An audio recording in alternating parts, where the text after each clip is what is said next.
অতএব নিজে আল্লাহর সাথে সম্পর্ক করেন। আর আপনি নিজেকে এত ছোট কেন মনে করছেন? আপনিও আল্লাহর সেই বান্দা, যে বান্দা আমি, যে বান্দা আর 10 জন মানুষ। আল্লাহ পাক আপনাকেও ভালোবাসেন, আল্লাহ পাক অবশ্যই আপনাকে ভালোবাসেন। জীবনের দীর্ঘ সময় পর্যন্ত আপনি আল্লাহকে ডাকেন নাই, আল্লাহ আপনাকে ফেলে দেয় নাই। আল্লাহ আপনাকে খাওয়ান, এখনো পড়ান, বাঁচিয়ে রেখেছেন, আল্লাহ নিয়ামত দিয়েছেন। আল্লাহ আপনাকে ভালো না বাসলে এমনি করেন? আল্লাহ পাক অপেক্ষা করছেন কবে খালি আপনি আসবেন আল্লাহর কাছে, এসে বলবেন আস্তাগফিরুল্লাহ ওয়া আতুবু ইলাইহি। আল্লাহ পাক অপেক্ষা করে বসে আছেন আপনার জন্য। আপনি কোথায় যাচ্ছেন? ফাআইনা তাযহাবুন। আল্লাহ পাক বলেছেন ফাআইনা তাযহাবুন, কোথায় যাচ্ছ তোমরা? কোথায় যাচ্ছেন? টাকার পিছনে, বাড়ি গাড়ি, স্ট্যাটাস, স্ত্রী সন্তান, ভোগবিলাসের পিছনে? আল্লাহ অপেক্ষা করছেন আপনার জন্য। আসেন, সিজদা করেন, ওয়াসজুদু ওয়াক্তারিব, সিজদা করেন, নিকটবর্তী হন। আল্লাহ আপনার জন্য অপেক্ষা করছেন। যাবেন না আল্লাহর কাছে? আল্লাহ পাক সবাইকে আল্লাহর কাছে ফিরে আসার তৌফিক দান করুন। এটাই হোক আমাদের কাছে আসার গল্প, এটাই হোক আমাদের কিসের গল্প? কাছে আসার গল্প। আমাদের জেনার গল্প দরকার নাই। ওদের কাছে জেনা হচ্ছে কাছে আসার গল্প, যার ব্যাপারে আল্লাহ বলেছেন লা তাকরাবু জিনা, ওর ধারের কাছেও যেও না, আর তারা ওইটাকে বলবে কাছে আসার গল্প। ইন্না লিল্লাহি ওয়া ইন্না ইলাইহি রাজিউন। আল্লাহ পাক আমাদের যুবক যুবতীদেরকে হেদায়েত দান করুন, পিতা মাতাদেরকে পরিবারে অনুশাসন বজায় রাখার তৌফিক দান করুন। আমাদের এই কাজগুলোর প্রতিফল কিন্তু আমাদেরকে ভোগ করতে হবে।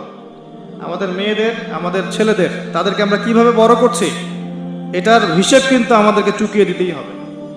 পিতামাতাদেরকে বলবো সচেতন হয়ে যান। আল্লাহ পাক তৌফিক এনায়েত করুন, আমিন। আর যারা ওই পথে চলে গেছেন তাদের উদ্দেশ্যে একটা কথা বলবো, সেটা হচ্ছে যে এটা একটা মোহ, একটা ভ্রম। বাস্তবতা হচ্ছে যে আপনাকে প্রতিশ্রুতি দিচ্ছে সে আপনাকে অনেক ভালোবাসে, আদতে সে আপনাকে ভালোবাসে না। আদতে সে আপনার অবস্থানকে ভালোবাসে। আপনি আজ হোক আর কাল হোক এটা বুঝতে পারবেন যে সে আপনাকে ভালোবাসে না, আপনার অবস্থানকে ভালোবাসে। আপনার অবস্থান যদি ভালো থাকে সে আপনাকে ভালোবাসবে, অবস্থান ভালো না থাকলে ভালোবাসবে না। একইভাবে আপনি একটা মেয়ের কাছে যে ভোগবিলাস চাচ্ছেন, একটা ছেলে একটা গায়রে মাহরাম মেয়ের সাথে ফ্রি মিক্সিং করলে তার একটাই উদ্দেশ্য থাকে, সেই মেয়েটাকে ভোগ করা। সুযোগ পেলেই সেই মেয়েটাকে ভোগ করে ফেলবে। আর একইভাবে এই মেয়েও দেখবেন আপনার যতটুকু সামর্থ্য আছে, অর্থবিত্ত যা যা আছে, এটাকে সে ইউজ করার চেষ্টা করছে তার স্বার্থে। বাস্তবিক অর্থে দুজন দুজনকে ভালোবাসে না মোটেই, দুজন দুজনের স্বার্থকে ভালোবাসে। ভালোবাসা আল্লাহর পক্ষ থেকে আসে।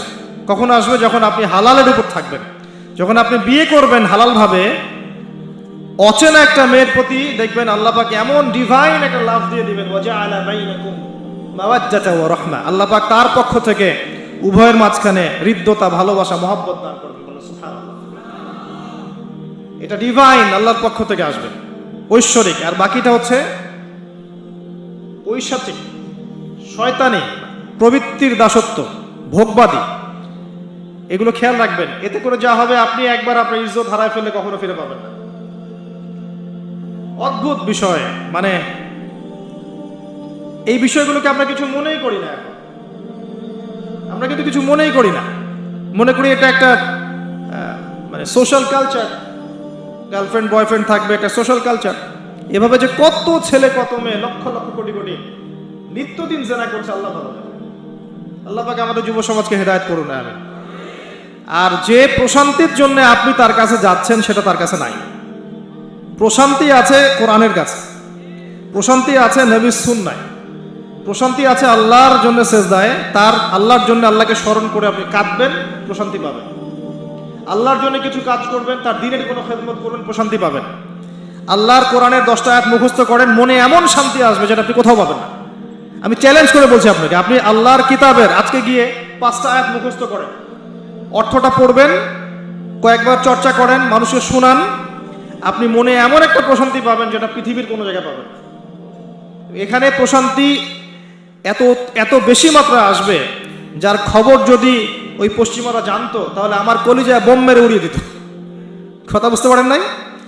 আল্লাহর পথে চললে যে প্রশান্তিটা পাওয়া যায়, এর খবর যদি ইসলামের শত্রু জানতো তাহলে মুসলিমদের কলিজায় পারমাণবিক বোমা মারত। তারা জানে না কি প্রশান্তি এখানে পাওয়া যায়। আপনি যে প্রশান্তির জন্য এখানে যাচ্ছেন এটা ওখানে নাই। কোরআনের কাছে আছে, সেজদায় আছে, নামাজে আছে, তাহাজ্জুদে আছে, আল্লাহর জিকিরে আছে। আর নেককার স্ত্রীর কাছে আপনি প্রশান্তি পাবেন। এটা আল্লাহ আপনাকে গিফট দিয়েছেন। আদম আলাইহিস সালামকে আল্লাহ পাক দিয়েছেন না? তার একাকী বোধ হচ্ছিল জান্নাতে, আল্লাহ পাক সঙ্গিনী সৃষ্টি করেছেন।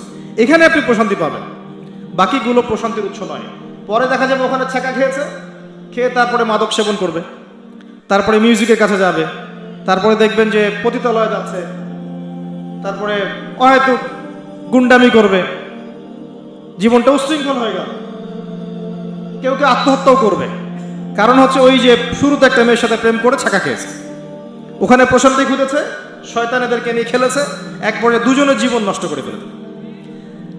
আদতে কি হলো, মুসলিম উম্মাহ থেকে দুইটা নক্ষত্র ঝরে গেল। হয়তো ওই যুবককে দিয়ে দিনের কোনো খেদমত হতো, এখন আর হলো না। হয়তো ওই যুবক তার যৌবনকালটা ইবাদত করে কাটাতে পারতো, আরো সে ছায়া ছায়া পেত, আর পেল না। শয়তান সাকসিড, শয়তান জিতে গেল। এ হচ্ছে বাস্তবতা। বাস্তবতা বোঝেন, আল্লাহর কাছে ফিরে আসেন, আল্লাহ আপনার অপেক্ষা করছেন। আসবেন না আল্লাহর কাছে? এটাই হোক আল্লাহর কাছে আমাদের কাছে আসার গল্প। আল্লাহ পাক আমাদেরকে তৌফিক দান করুন, আল্লাহুম্মা আমিন। নামাজটা ছাড়েন না, যত পাপ করছেন করেন, আমি বলি নামাজ ছাড়েন না। ইনশাল্লাহ একদিন নামাজই আপনাকে পাপ থেকে বের করে আনবে ইনশাআল্লাহ।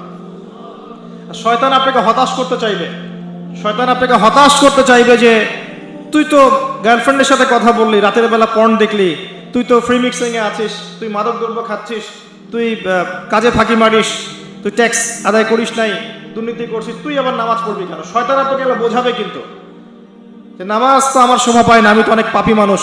এই ধোকায় পা দিবেন না। আপনি নামাজ কন্টিনিউ করতে থাকেন, ইনশাল্লাহ আল্লাহ পাক আপনাকে পাপ থেকে বের করে আনবেন ইনশাআল্লাহ। ওই নামাজটা যদি ছেড়ে দেন তাহলে আর কোনো হাতিয়ার বাকি থাকবে না। আর আপনি যত পাপ করেন না কেন, মায়ুস হবেন না, মন ছোট করবেন না।